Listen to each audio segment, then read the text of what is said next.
ఎన్టీఆర్ కథానాయకుడిగా కొరటాల శివ దర్శకత్వంలో రూపొందిన యాక్షన్ డ్రామా దేవర. జాన్వీ కపూర్ కథానాయిక, సైఫ్ అలీ ఖాన్ విలన్ గా నటించాడు. హై ఎక్స్పెక్టేషన్స్ మధ్యలో సినిమా ఈ రోజు రిలీజ్ అయ్యింది. మరి ఈ సినిమా ఎలా ఉందో ఈ రివ్యూలో తెలుసుకుందాం. కథ: ఎర్ర సముద్రం ప్రాంతంలో 4 ఊర్లు ఉంటాయి. దేవర ఓ ఊరికి అండగా ఉంటాడు. మరో ఊరికి భైర పెద్దగా ఉంటాడు.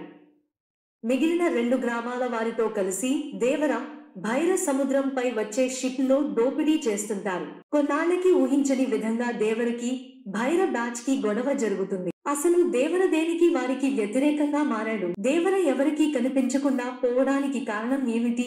ఎందుకు దేవర కొడుకు పిరికి వాడిగా ఉంటాడు? చివరకు దేవర కథ ఎలా ముగిసింది అనేది మిగిలిన కథ. ప్లస్ పాయింట్స్: ఎప్పటిలాగే దేవర, వరద పాత్రల్లో ఎన్టీఆర్ అద్భుతంగా నటించాడు. ద్విపాత్రాభినయంలో తారక్ పెర్ఫార్మెన్స్ సినిమాకే మెయిన్ హైలైట్. ఎన్టీఆర్ నుంచి ఆయన అభిమానులు ఎలాంటి సినిమా కోరుకుంటున్నారో ఈ సినిమా అలాగే భారీ విజువల్స్ మరియు wild action and emotional elements తో సాగింది. ఇక వాటికి తగ్గట్టుగానే తన పాత్రల్లో డిఫరెంట్ వేరియేషన్స్ చూపిస్తూ తన పవర్ఫుల్ పెర్ఫార్మెన్స్ తో ఎన్టీఆర్ ప్రేక్షకులను మెస్మరైజ్ చేశారు. కమర్షియల్ మూవీకి సెట్ అయ్యేలా డిఫరెంట్ కాన్సెప్ట్ తో దీన్ని డిజైన్ చేసిన విధానం బాగుంది. క్లైమాక్స్ లో అండ్ ప్రీ క్లైమాక్స్ లో వచ్చే అండర్ వాటర్ సీక్వెన్సెస్ సినిమాకే హైలైట్.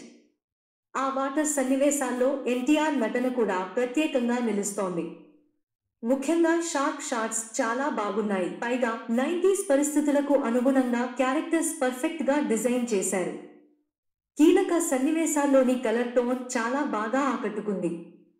ఇక దేవర పాత్ర పాయింట్ ఆఫ్ వ్యూలో నడిచే సస్పెన్స్ బాగుంది.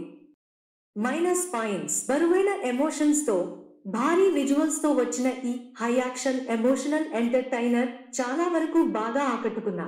కథనం పరంగా వచ్చే కొన్ని సీన్స్ సినిమా స్థాయికి తగ్గట్లు పూర్తి స్థాయిలో ఆకట్టుకోవు. అలాగే సినిమాలో ఉన్నంత హైప్ ను సినిమా మొత్తం కంటిన్యూ చేయలేకపోయారు. ఇక జాన్వీ కపూర్, ఎన్టీఆర్ల మధ్య లవ్ ట్రాక్ కూడా ఇంకా బెటర్ గా ఉంటే బాగుండేది. మొత్తానికి కథలో చెప్పాలనుకున్న మెయిన్ థీమ్ తో పాటు కీలక సన్నివేశాల్లో మంచి పనితీరుని కనబర్చిన దర్శకుడు కొరటాల శివ మిగిలిన కొన్ని సన్నివేశాల్లో మాత్రం నెమ్మదిగా కనిపించారు. దర్శకుడు మాత్రం తను అనుకున్న ఎమోషనల్ డ్రామా ఎలివేట్ చేయడానికే ఆసక్తి చూపారు. Technical team work: cinematographer R Rathnavelu cinematography work అద్భుతంగా ఉంది. సినిమాలో యాక్షన్ సన్నివేశాలను స్టోరీకి అనుగుణంగా అద్భుతంగా చిత్రీకరించారు. శ్రీకర్ ప్రసాద్ ఎడిటింగ్ కూడా చాలా బాగుంది. ఇక సంగీత దర్శకుడు అనిరుద్ రవిచందర్ సమకూర్చిన పాటలు చాలా బాగున్నాయి. వాటి పిక్చరైజేషన్ కూడా బాగుంది. బ్యాక్గ్రౌండ్ మ్యూజిక్ కూడా ఆకట్టుకుంది. కొరటాల శివ రచయితగా దర్శకుడిగా ఈ చిత్రానికి పూర్తి న్యాయం చేశారు. మంచి కథ, బలమైన పాత్రలతో చిత్రాన్ని ఆసక్తికరంగా తీర్చిదిద్దారు. కానీ కొన్ని చోట్ల ఆయన స్క్రీన్ ప్లేని ఇంకా ఇంట్రెస్టింగ్ గా రాసుకుని ఉంటే బాగుండేది. నిర్మాతలు ఎక్కడా కాంప్రమైజ్ కాకుండా ఈ చిత్రాన్ని నిర్మించారు.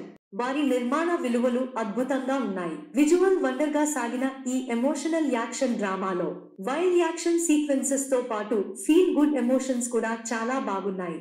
ముఖ్యంగా ఎన్టీఆర్ పవర్ఫుల్ నటన, కొరటాల దర్శకత్వం, మొత్తం సాంకేతిక విభాగం నుంచి అందిన మంచి పనితనం మొత్తం సినిమాకే ప్రత్యేక ఆకర్షణగా నిలిచాయి. ఓవరాల్ గా ఈ చిత్రం ఎన్టీఆర్ అభిమానులతో పాటు మిగిలిన అన్ని వర్గాల ప్రేక్షకులను కూడా అలరిస్తుంది.